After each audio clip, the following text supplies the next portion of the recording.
నమస్తే మల్లన్న గారు. నమస్తే sir. Yeah ఎందుకు గురువు గారిని తీసుకొచ్చి నామినేషన్ కార్యక్రమంలో పాల్గొన్నారు? ప్రతిసారి వస్తూ ఉంటాడు, ప్రతిసారి ఆశీర్వదిస్తూ ఉంటాడు. అంటే నేను చెప్పుకోవడానికి అంటే నాకు అనేటువంటి పదం దగ్గర నుంచి ఆయన పెట్టిన భిక్షే కాబట్టి సో రాజకీయాల్లోకి పోతున్నప్పుడు ఆయన ఆశీర్వాదం ఇంపార్టెంట్ అనిపిస్తుంది. అందుకే ప్రతిసారి సార్ ఫోన్ చేస్తూ ఉంటా, సార్ వస్తూ ఉంటారు. ఓకే, ఎట్లా ఉంది నామినేషన్ వేసారు మొత్తానికి?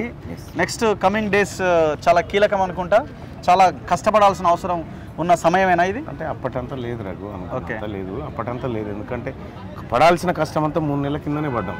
దీంట్లో పడాల్సిన కష్టం అంతా 3 నెలల కింద పడ్డాం. ఎందుకంటే 10 సంవత్సరాల నుంచి యుద్ధంలో పోరాడుతూనే ఉన్నాం కాబట్టి ఈసారి అప్పటంత కష్టం ఉండదు అని నేను అనుకుంటున్నాను. ఎందుకంటే ప్రజల ఆశీర్వాదం ఉంది, ఓటర్ల ఆశీర్వాదం ఉంది.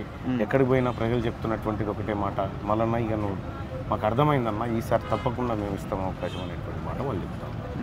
సో ఎట్లా మీరు ప్రచారం ఎట్లా ముందుకు తీసుకెళ్లాలని ప్రయత్నం చేస్తారు? ఇప్పుడు నల్గొండలో మీటింగ్, ఇంత పెద్ద మీటింగ్ పెట్టారు కదా ఫంక్షన్ హాల్లో, సేమ్ వరంగల్ ఖమ్మంలో కూడా ఇట్లాంటి మీటింగ్స్ ఉంటాయా? సన్నాహక సమావేశాలు ఉంటాయి ఖచ్చితంగా.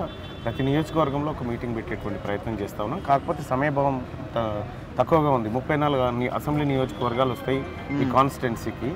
అయితే ఉన్నటువంటిది కేవలం 22 రోజులు మాత్రమే ఉంది. మరి దాన్ని మంత్రులతో, మా అధిష్టానంతో మాట్లాడి మరి దాని కార్యాచరణ ఎట్లుంటుందని త్వరలో నిర్ణయిస్తాం. సో ఇంకా మరి పొలిటికల్ విమర్శలు ఆ స్థాయికి పోనట్టుంది ప్రచారం.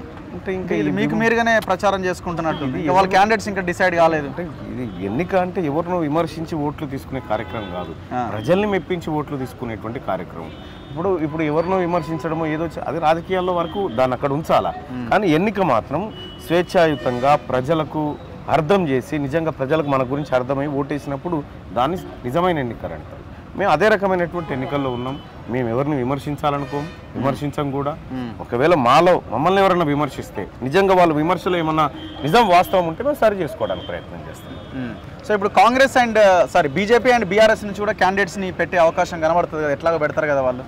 సో వాళ్ళతో ఎట్లా మీ పోటీ ఉంటుందని అనుకుంటున్నారు? ఇక ఏం పోటీ ఉంటుంది అంతేనా? సరే, బీఆర్ఎస్ అంటే వాళ్ళు మొన్ననే ఓడిపోయారు కాబట్టి, బీజేపీ ఉన్నది కదా. బీజేపీ అయినా బీఆర్ఎస్ అయినా ఈ ఎన్నికలు పట్టభద్రుల ఎమ్మెల్సీ ఎన్నికల్లో బహుశా వాళ్ళు ఎందుకు వెనకంజ వేస్తున్నారు మీరే అర్థం చేసుకోవచ్చు. అభ్యర్థిని ప్రకటించకుండా వెనక ముందు అవుతా ఉన్నారంటే గతంలో జరిగినటువంటి రిజల్ట్ వాళ్ళ కళ్ళ ముందు ఉన్నది కాబట్టి ఈసారి ఖచ్చితంగా మల్లన్నను ఎదుర్కొనేటువంటి సత్తా ఆ పార్టీ అభ్యర్థులకు లేదు. కాబట్టి ఇప్పుడు చాలామంది బీఆర్ఎస్ పార్టీ నాయకులు నువ్వు నిలబడంటే ఎవరు పోవట్లేదు, ఎవరు నిలబడట్లేదు. అట్లాగే భారతీయ జనతా పార్టీ కూడా ఎవరో ఒకరిద్దరు అడుగుతున్నట్టు, మరి ఎవరికి ఇస్తారో ఏం కథనో మనకు తెలియదు. ఓకే.